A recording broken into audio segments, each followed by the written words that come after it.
नमस्कार दोस्तों, आप सभी का स्वागत है फिर से वायरल साइंस के इस सीरीज़ में। और सभी लोगों का एकदम बहुत बेहतर तरीके से एकदम एक वन लाइनर का जो सीरीज हमारा चल रहा है, इसमें फिर से स्वागत है। दोस्त, आपको पता है कि ये जो क्लासेस हैं अभी आपकी जो सुबह जो 6:30 बजे मॉर्निंग में होती है, ये क्लास आपको वहाँ मिलेगी और इससे बहुत बेहतर तरीके से आप चीज़ों को सीख पाएंगे और समझ पाएंगे। तो चलिए, वायरल साइंस जो सीरीज है हमारा, इसके आगे हम लोग बढ़ते हैं और इसमें जब हम बात करेंगे वायरल साइंस सीरीज के अंतर्गत, ठीक है, तो इसमें जो क्वेश्चंस जो इम्पोर्टेंट क्वेश्चंस हैं उस पर हम बात करते हैं और आगे की ओर फिर बढ़ते हैं। आइए, ऐसे ही आपका एग्ज़ाम होने वाला है और बीपीएससी के एग्ज़ाम के लिए बहुत ही मोस्ट इम्पॉर्टेंट होता है ये सीरीज़ की अगर हम बात करें तो चलते हैं सीधे से क्वेश्चन पे। ये सारी प्रश्न हमने पहले वाले चरणों में इसे कर लिया था। आज इससे आगे हम लोग बढ़ने का प्रयास करेंगे। आइए यहाँ से प्रश्नों को देखते हैं और इसका उत्तर बताने का आपको प्रयास करना है। चलिए क्वेश्चन की ओर चलते हैं दोस्तों। क्वेश्चन क्या कहता है? सबसे पहले आपका जो प्रश्न कहा जा रहा है कि पदार्थ की चौथी अवस्था है, पदार्थ की चौथी अवस्था क्या होती है। यहाँ से सवाल सीधा सा पूछा जा रहा है कि पदार्थ की जो चौथी अवस्था है, इनमें से क्या होती है पदार्थ की चौथी अवस्था।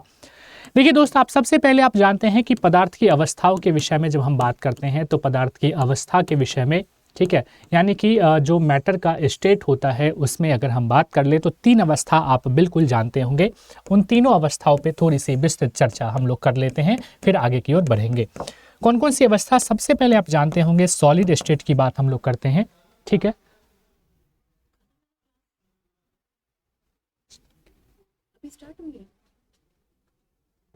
Solid state. दूसरी अगर हम बात करते हैं तो दूसरी जो हमारी होती है लिक्विड स्टेट की बात करते हैं और तीसरा जो है हमारा, ठीक है, वो गैसियस स्टेट होता है। क्या होता है? गैसियस स्टेट होता है। और चौथी की बात करते हैं तो चौथा जो अवस्था है उसे हम क्या कहते हैं? प्लाज्मा कहते हैं। जबकि पांचवी अवस्था की हम बात करें तो पांचवी अवस्था हमारी बीईसी हो जाती है। बीईसी का मतलब हुआ बोस आइंस्टाइन कंडेंसेट।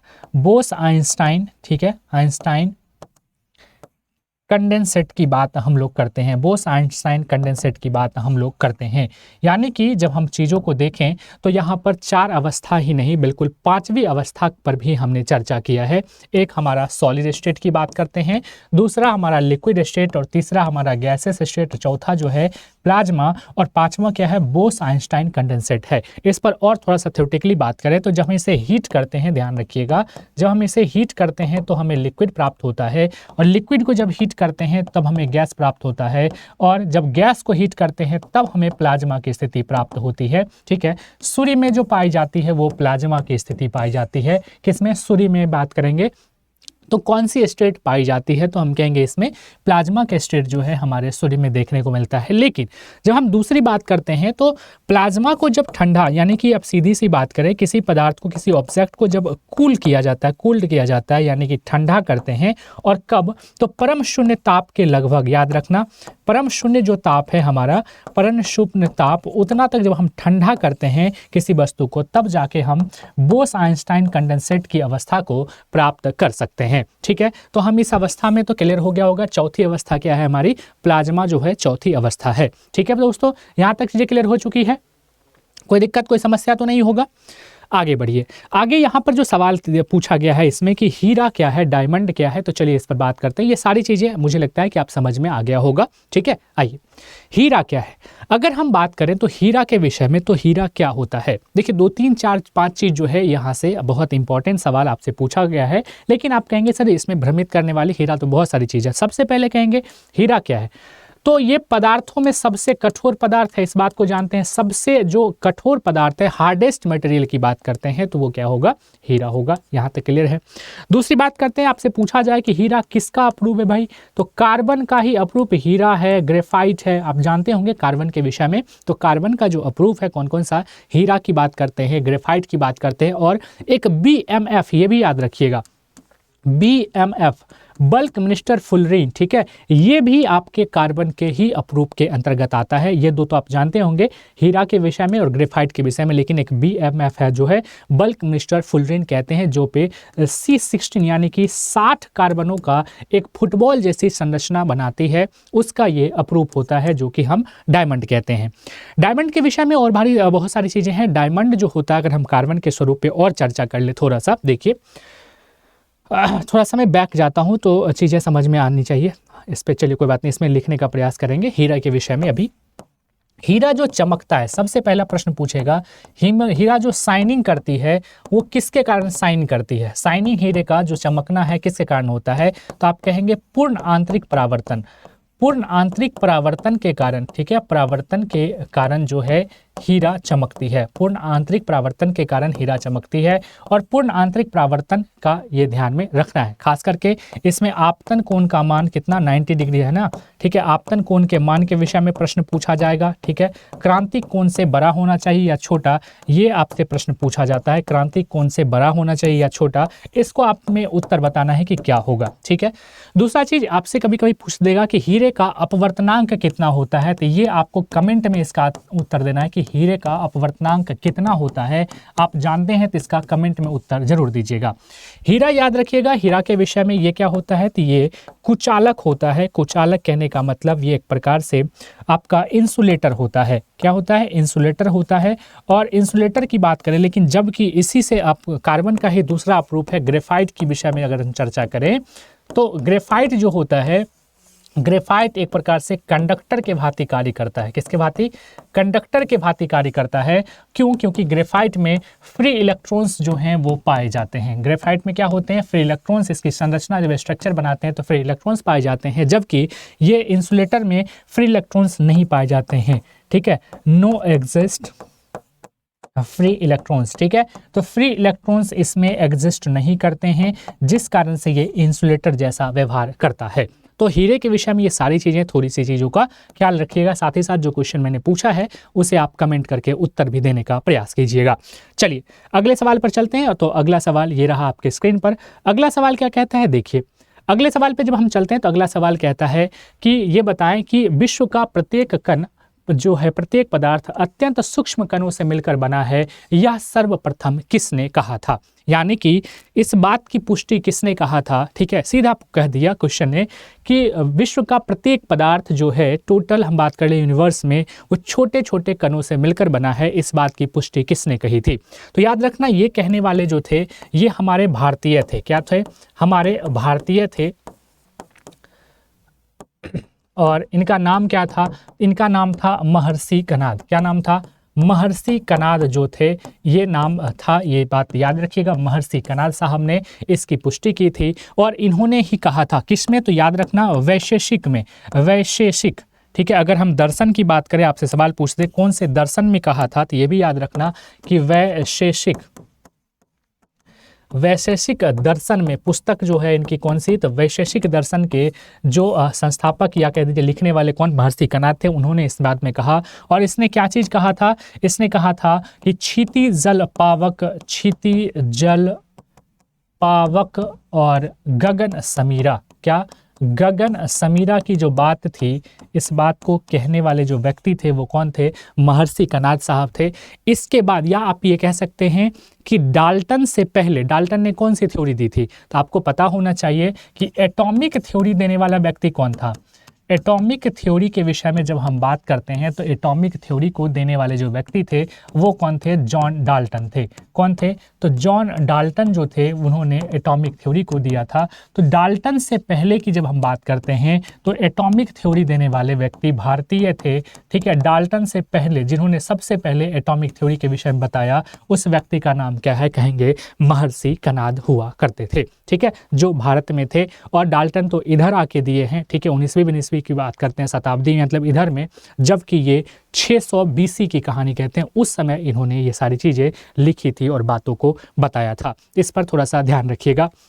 अगला पॉइंट बोला कि परमाणु के नाभिक का आकार क्या होता है।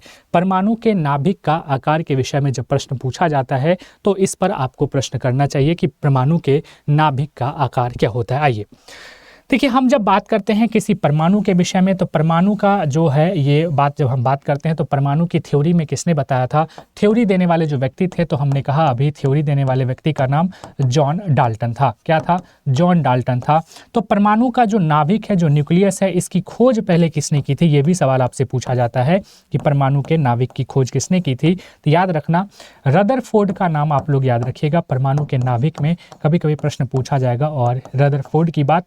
और 2 सवाल है यहाँ पर, बोला कि आकार पूछा है, तो इसके आकार की बात करते हैं तो याद रखना 10⁻⁻15 मीटर, या आप इसे कह देंगे फर्मी मीटर कह दीजिए, ठीक है, फर्मी मीटर कह दीजिए, या इसी को फेम्टोमीटर भी कहा जाता है। क्या कहा जाता है? फेम्टोमीटर भी कहा जाता है। ये इसके नाभिक का आकार होता है, ठीक है। लेकिन यहीं पर पूछ दे कि पूरे परमाणु का कितना आकार होगा, तो 1 एंगस्ट्रम याद रखिएगा, 1 एंगस्ट्रम यानी 10⁻⁻10 मीटर जो होता है पूरे परमाणु का आकार है। पूरे परमाणु का आकार पूछे तो 1 एंगस्ट्रम, लेकिन केवल और केवल इसकी बात कर ले तब ये क्या होगा, तो 1 फर्मी मीटर होगा। लेकिन पूरे की बात जब कर ले, पूरे की बात कर ले तो हम कहेंगे, ये लाइन मतलब क्या, पूरे की जब बात करता हो, ठीक है, पूरे की जब बात करेगा तो 1 एंगस्ट्रम चीज़ों को याद रखिएगा, ठीक है। नाभिक का खोज करने वाला और परमाणु का सिद्धांत देने वाला। एक सवाल है यहाँ पर कि परमाणु की खोज किसने की थी, अगर सवाल ऐसे आ जाए तो क्या बताइएगा, इसका उत्तर दीजिएगा कमेंट में। परमाणु की खोज किसने की थी, ठीक है, परमाणु का खोज करने वाला व्यक्ति कौन था, ये बात आप हमको बताइएगा कमेंट करके, ठीक है। यहाँ तक चीज़ें आप लिख सकते हैं और स्क्रीनशॉट भी ले सकते हैं, ठीक है, जल्दी से कर लीजिए। और ये बहुत ही इंपॉर्टेंट पॉइंट है, इसमें एक साथ हमने बहुत सारी चीज़ों को समाहित किया है, कोशिश किया है कि आपको पूरी अच्छे तरीके से जानकारी दे पाऊँ, ठीक है। चलिए आइए अगले सवाल पर चलते हैं। अगला सवाल ये रहा आपके स्क्रीन पर। अगला सवाल जो कह रहा है कि परमाणु के नाभिक में किन निम्न कण होते हैं, बताइए। अब सवाल आपसे पूछा गया कि परमाणु के नाभिक में कौन सा कण होता है, तो हम लोगों ने अभी बात किया परमाणु के विषय में। तो परमाणु क्या होता है, तो किसी भी तत्व का, सबसे पहले याद रखना कि किसी भी तत्व का सबसे सूक्ष्म कण होता है, सबसे सूक्ष्म कण होता है जो स्वतंत्र नहीं रह सकता,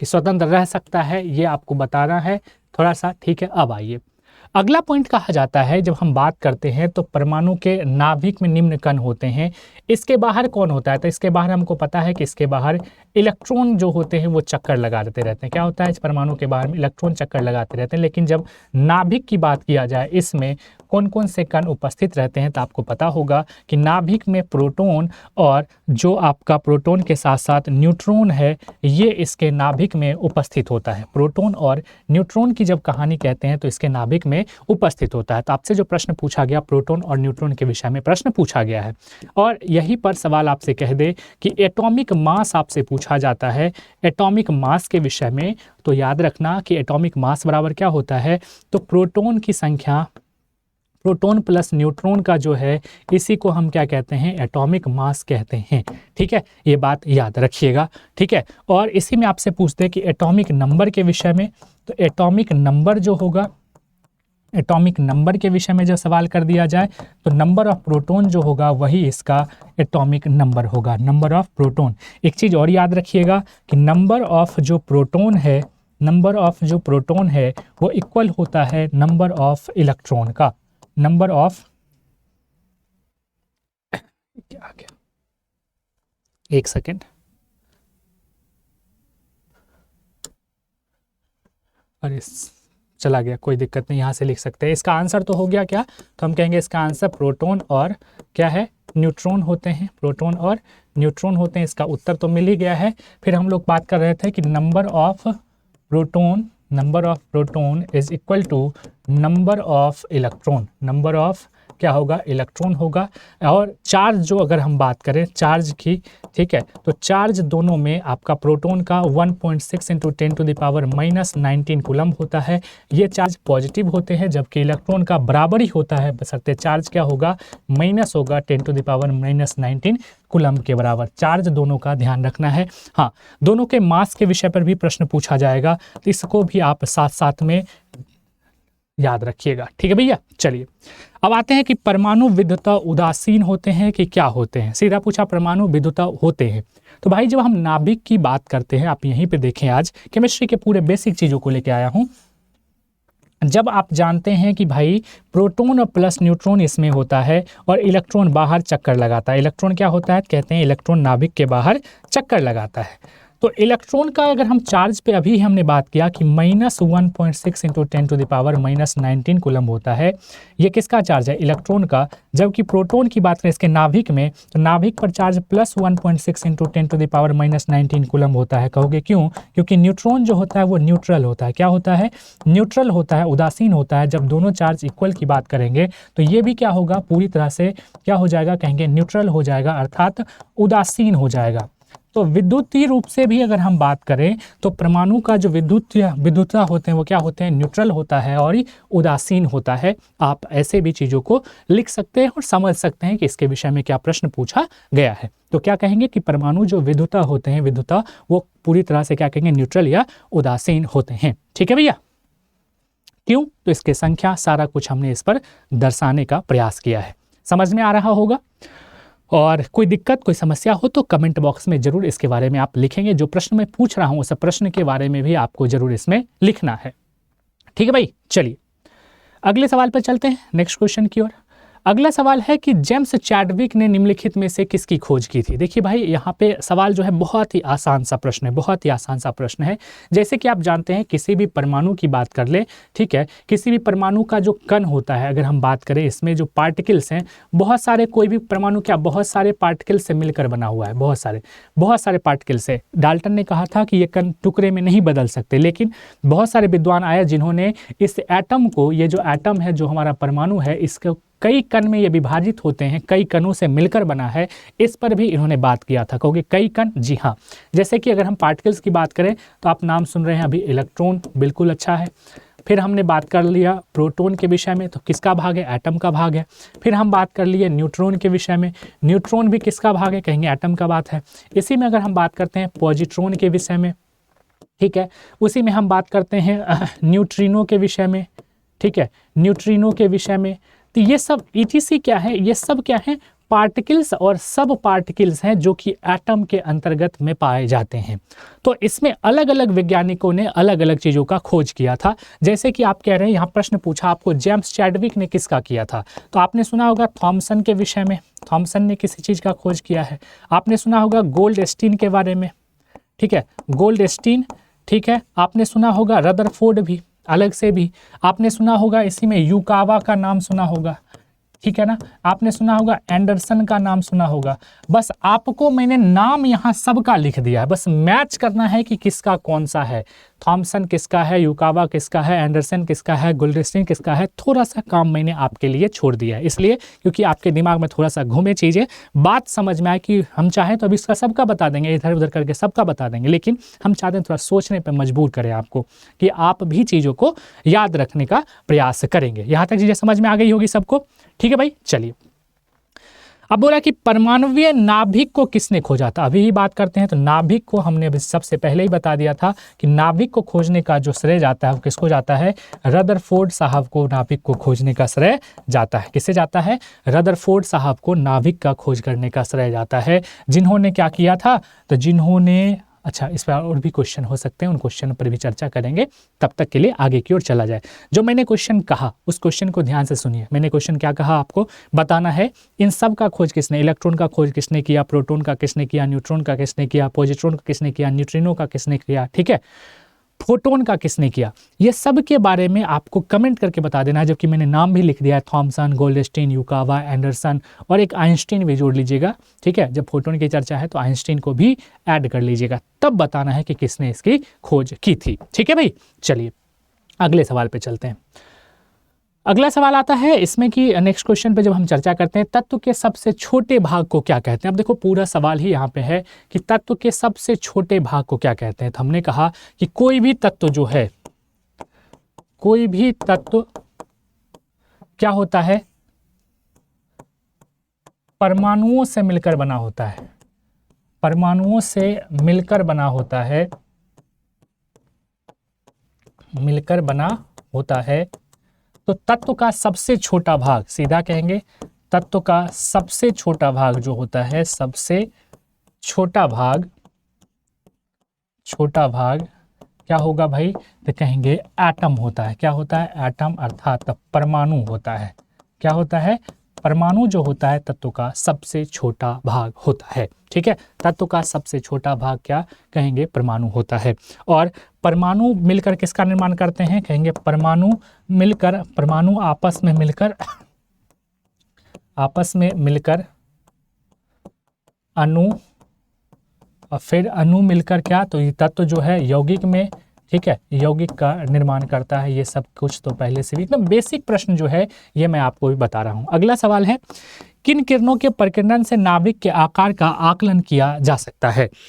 कौन से किरण का जो प्रकीर्णन है वो नाभिक के आकार के बारे में बताता है। तो आपको सबसे पहले नाभिक के विषय में चर्चा करने वाले व्यक्ति कौन था, तो उस व्यक्ति का नाम है रदरफोर्ड। क्या नाम है, रदरफोर्ड है। और इन्होंने ही नाभिक के विषय में चर्चा किया था।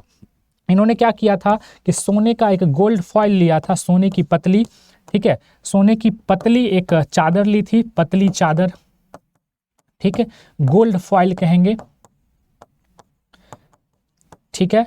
और इस पर क्या, तो यहाँ से अल्फा पार्टिकल्स को क्या किया, अल्फा पार्टिकल्स को यहाँ से उत्सर्जित कर यहाँ पे दिया। तो इन्होंने नाभिक पाया कि यहाँ से जो नाभिक है वहाँ से चीज़ें रिफ्लेक्ट होती हैं थोड़े से कम समय पर, ठीक है, कम जगह पर ही क्या होती हैं चीज़ें रिफ्लेक्ट, थोड़े से शॉर्ट में बता रहा हूँ, रिफ्लेक्ट करता है। तो किस पर किया, तो प्रकीर्णन किस पर किया भाई, तो कहेंगे अल्फा किरण पर। किसका भाई, अल्फा किरण। और अल्फा किरण क्या है, तो रेडियो सक्रिय का भाग होता है। किसका, अल्फा बीटा गामा ये सब क्या है, तो कहेंगे भैया रेडियो सक्रिय वाले तत्वों का भाग होता है। तो याद रखना रेडियो सक्रिय अर्थात रेडियो एक्टिव एलिमेंट का पार्ट होता है।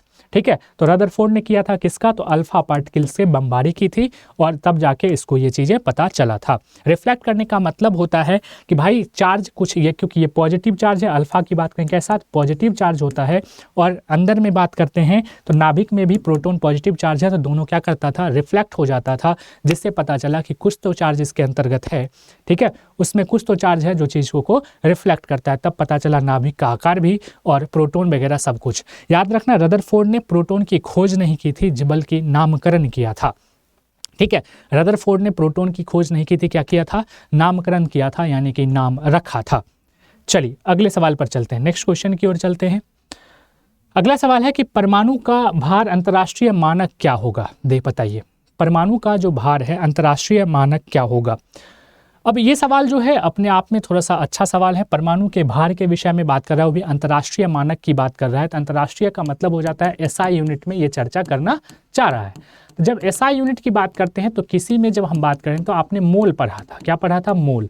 मोल क्या था, तो भाई सी कार्बन C12 के, किसके C12, तो पहले तो उत्तर आ जाएगा अंतर्राष्ट्रीय C12 का, क्लियर हो चुका होगा। C12 का कितना, तो भाई आपको पता है 0.012 kg में, ठीक है, 0.012 kg में जितना नंबर ऑफ, ठीक है, नंबर ऑफ पार्टिकल होंगे उसे ही एक मोल कहा गया था, ये भी पता होगा। और इसी पार्ट को कहा गया था एवोगाड्रो का संख्या, ये भी आपको पता होगा।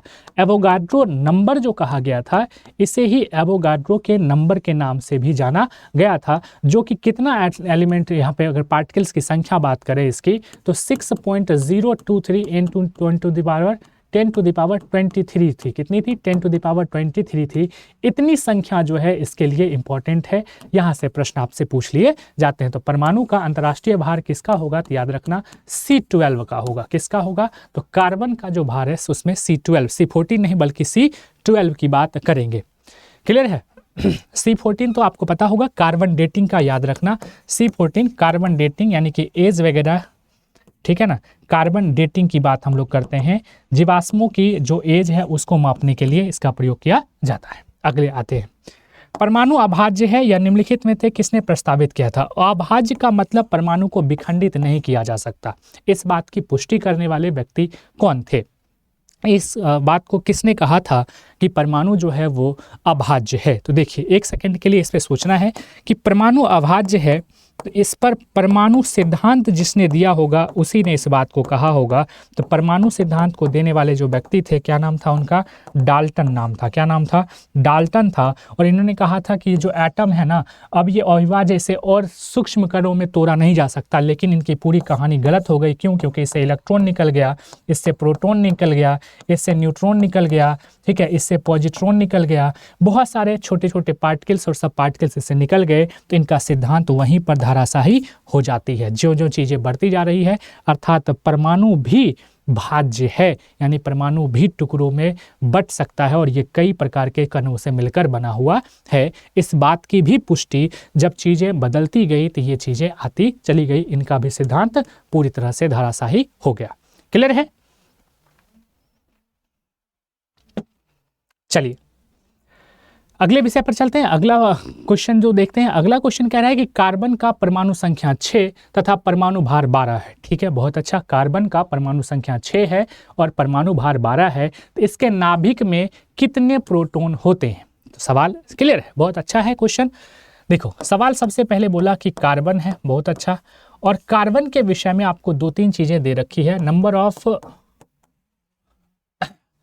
ठीक है, परमाणु क्रमांक बोला, एटॉमिक नंबर के विषय में बात किया है। तो चलते हैं पहले, एटॉमिक नंबर बता दिया है कार्बन के विषय में। क्या दिया है? Atomic number. आइए, एटॉमिक नंबर की जब बात किया तो बोला 6 है और एटॉमिक मास दे दिया है। क्या दिया है? एटॉमिक मास दे दिया है इसमें कि एटॉमिक मास 12 है। और पूछा क्या है इसमें, न्यूट्रॉन की नाभिक में कितने प्रोटॉन होते हैं? क्या होते हैं? प्रोटॉन होते हैं।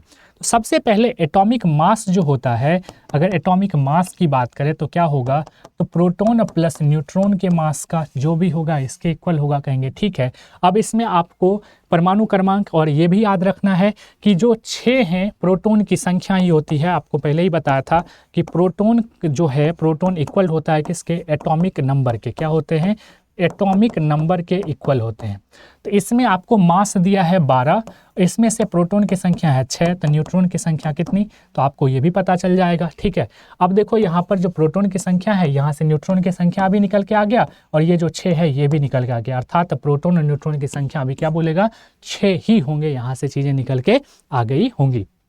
क्लियर है? आइए, कहता है परमाणु संख्या Z एवं द्रव्यमान संख्या A कि एक परमाणु में इलेक्ट्रॉन की संख्या क्या होगी? इलेक्ट्रॉन की संख्या क्या होगी? अब देखो, एटॉमिक परमाणु संख्या बोल दिया कि एटॉमिक नंबर जो है, एटॉमिक नंबर Z, बहुत अच्छा। एटॉमिक मास A, अब एटॉमिक A बराबर क्या होता है? P + N होता है। क्लियर है? यहाँ सब चीज़ें बोला कि इलेक्ट्रॉन की संख्या क्या होगी? तो भाई एटॉमिक नंबर बराबर यानी कि Z बराबर होता है P की संख्या और P की संख्या बराबर होता है E की संख्या, यानी क्या कहेंगे? प्रोटॉन की संख्या के बराबर ही इलेक्ट्रॉन की संख्या होगी और इलेक्ट्रॉन की संख्या उतनी ही होगी जितना क्या होगा? Z होगा, क्योंकि Z बराबर P बराबर E होता है। क्या होता है? Z बराबर P बराबर E होता है। तो इस तीनों चीज़ों को ध्यान में रखना है। तो हम कह सकते हैं कि इलेक्ट्रॉन की संख्या बराबर क्या हो जाएगा? Z हो जाएगा। ये तीनों चीज़ों को भी आपस में ध्यान रखना। ये सब आपके बेसिक प्रश्न हैं जिसे आप आराम से कर सकते हैं, यहाँ पर कोई दो राय भी आपको नहीं होगा। यहाँ तक चीज़ें क्लियर हो चुकी है? ठीक है भाई। और एक आध प्रश्न जो है होमवर्क में तो मैंने दिया था, एक प्रश्न मैं आपको होमवर्क में देता जा रहा हूं। बोला कि यूरेनियम, यानी कि यूरेनियम जो है दिया है 92 और यहाँ 235। ठीक है, यूरेनियम 235 में प्रोटॉन की संख्या कितनी होगी? इसको कमेंट करके आपको उत्तर बताना है कि यूरेनियम 235 में प्रोटॉन की संख्या कितनी होगी। साथ ही साथ एक प्रश्न और है, सोडियम का परमाणु संख्या दे दिया है 11, सोडियम का एटॉमिक नंबर 11 और जो मास है वो दे दिया है कि भाई 23 है। तो इलेक्ट्रॉन, न्यूट्रॉन और प्रोटॉन की संख्या बताइए। इलेक्ट्रॉन का, प्रोटॉन का और न्यूट्रॉन की संख्या क्या होगी? ये 2 क्वेश्चन आपके HW के लिए मैं छोड़ता जाता हूँ। ऑफलाइन में कमेंट आप जरूर करेंगे इस क्वेश्चन का। बहुत बेसिक प्रश्न है, सब कुछ मैं बता चुका हूं और आशा करता हूं कि आप जरूर इसका उत्तर बताएंगे। चलिए, बहुत बहुत धन्यवाद। फिर मिलते हैं अगले सीरीज में, तब तक के लिए जुड़े रहिए बिहार अड्डा 24/7 के साथ। थैंक यू, नमस्कार।